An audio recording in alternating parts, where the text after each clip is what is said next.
Y después de esa hermosa canción, las siempre lindas enseñanzas de Puntito, seguimos conversando con nuestro invitado para el día de hoy, el doctor en biología Ricardo Bravo Méndez. Hermano Ricardo, quedamos en el segmento anterior, en el punto en que los dinosaurios tienen ciertas características que no hablan de millones de años, sino que de miles de años. Así es. ¿Ya? La médula ósea blanda. La médula ósea blanda, los glóbulos rojos, etcétera, etcétera. Pero también hay otros estudios que han determinado que para haber diseñado un dibujo con escamas o con estas costras que le ponen encima, Placas dérmicas. tienen que haberlo visto, ¿cierto? Así es, así es. Así es. Hay muchos registros de culturas antiguas, culturas asirias, babilónicas, orientales, en donde aparecen mosaicos con dinosaurios completos, no solamente esqueletos. Ya. Y uno podría decir, bueno, se encontró un esqueleto y a partir del esqueleto se imaginaron el resto. No, la verdad es que los dinosaurios aparecen completos. Mire. Y entonces significa que, algunos de ellos, tenemos hoy el fenómeno de extinción de especies. Siempre ha habido extinción de especies. Hoy está la peor extinción en toda la historia de la vida en la Tierra. Claro. Pero los dinosaurios fueron extinguiéndose. Hay una cantidad enorme de hipótesis sobre la extinción de los dinosaurios. Muchas, decenas, no una ni dos, decenas. Donde una de ellas es un meteorito, etcétera, ¿no? Pero trabajos más serios han descartado el tema del meteorito. Ahora, desde el punto de vista bíblico, el diluvio global, indudablemente que con los animales mayores tiene que haber acabado, y con grupos de dinosaurios tienen que haber ¿no es cierto?, desaparecido allí. Claro. Pero algunos otros menores pueden haber sido rescatados en este rescate que se hizo de muchas especies en el arca. Y por lo tanto, algunos de ellos pudieron haber ido, efectivamente. Claro. Hasta 4.500 años más o menos, ¿no? Aproximadamente, claro. Ya. Una pregunta de área chica. Sí. ¿Hay algún conflicto entre ciencia y fe? En rigor no debiera haber conflicto entre ciencia y fe. Lo que normalmente ocurre es el conflicto entre ciencia o cosmovisión científica y religión, o ¿no es cierto?, cosmovisión científica y cosmovisión religiosa, porque la ciencia y la fe debieran ir de la mano. Y de hecho, ¿no es cierto?, la ciencia moderna, que tal como usted señalaba, ¿no es cierto?, en los minutos anteriores, la ciencia de alguna forma surge explosivamente en el siglo XX, pero la ciencia moderna nace un poco antes, nace, digamos, en el siglo XVI. Muchos historiadores y filósofos de la ciencia apuntan a que hay un paralelo muy significativo en el surgimiento de la Reforma protestante y el desarrollo de la ciencia moderna. Antes de 1600 hubo, por supuesto, desarrollo científico en los egipcios, en los asirios, en fin, pero muy puntual. Claro. Donde surge la ciencia como la conocemos hoy en muchas disciplinas, y lo que llaman algunos historiadores la mentalidad científica surge junto con la Reforma. Porque hay un principio, un supuesto muy importante allí, y es que cuando la Biblia es accesible a la gente, justamente con la Reforma, hasta antes de eso muy pocos tenían acceso, ¿Cierto? en la Biblia aparece un Dios creador que hizo el universo en orden, la Tierra en un orden especial, distinto a los otros planetas, las especies que habitan la Tierra de una manera especial.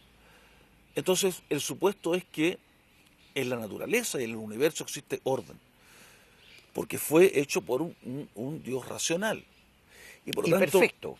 Indudable. Y Claro. por tanto, si hay orden, se puede hacer investigación, puedo buscar regularidades, puedo buscar principios, puedo buscar leyes. Porque si hay caos, no puedo buscar leyes ni principios. Sin duda, claro que sí, claro que sí. Mientras estaba hablando, estaba pensando en que, claro, es verdad que hubo ciencia antes, pero la tecnológica comenzó hace 20, en el siglo 2000, Sí, o sea, 20 siglos después, ¿cierto? 20 siglos después comenzó la ciencia tecnológica. Ujú. Antes existía la otra. Y comenzó con la reforma, como dice usted, en 1512 con Lo que llaman Martín Lutero. la mentalidad científica. Claro, la mentalidad científica, Sí, sí, sí, sí, exactamente. Sí, es importante porque ahí hay un surgimiento de investigación en las distintas disciplinas, no solamente en matemáticas, astronomía, donde hubo un poco antes de 1600, pero desde 1600 en adelante son todas las disciplinas, en todas las áreas, de manera sistemática y continua. Y mayoritariamente los científicos de la época eran creyentes, eran creacionistas. Viene después del siglo, la mediados del siglo XIX, con el surgimiento de las teorías naturalistas, donde se produce un cambio, un vuelco.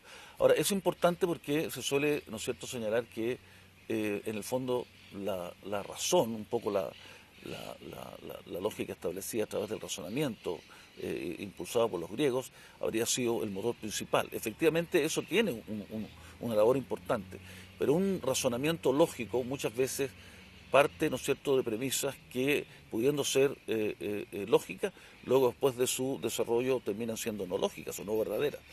Hay muchos ejemplos al respecto, por lo tanto no es el motor principal. El motor principal es efectivamente que hay un universo ordenado, hay un universo con principios y leyes que puede ser descubierto a través de la ciencia. Eso lo han dicho grandes científicos como el propio Albert Einstein, ¿no es cierto?, que decía que lo incomprensible del universo es que sea comprensible. Es decir, que hay leyes, que hay principios. Stephen Hawking, también un gran físico, ¿no es cierto?, ateo, hay algo que no le cuadraba. O sea, ¿por qué existe orden y no caos al comienzo de todo y está regido por leyes matemáticas? ¿Por qué encontramos matemáticas en el universo? En la relación, ¿no es cierto?, como la descubrió Newton, la relación entre los astros, en fin, la teoría de la ley de la gravitación universal.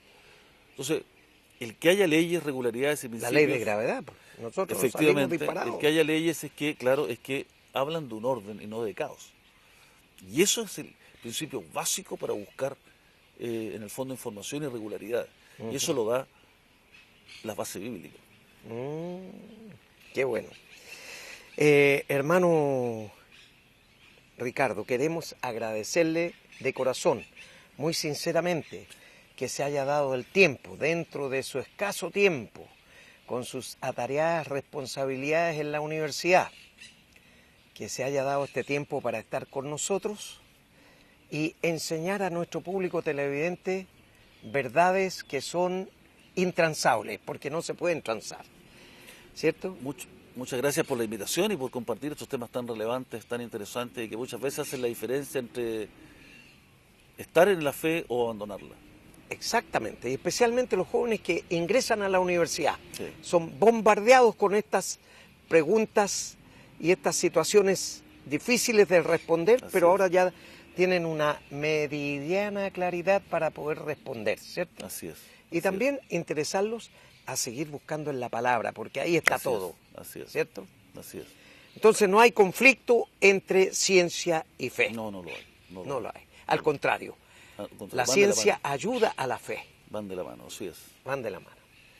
Así que muchas gracias, mi hermano Ricardo. Dios bendiga su vida, su Gracias a ministerio y su trabajo en la universidad, porque está trabajando con jóvenes. Así es. Muchas Y a ellos gracias. también les puede, de alguna manera, invitarles a abrir su espectro de visión, porque a la universidad se llega a un lugar pensante, Así es. ¿cierto? Así es. Y ahí es donde nosotros tenemos las posibilidades de afirmar nuestra fe o desviarnos, Así es. ¿cierto? Así es. Como usted lo acaba de decir. Muchas gracias. Gracias a usted. Nosotros vamos a escuchar una nueva canción y luego la reflexión de la palabra.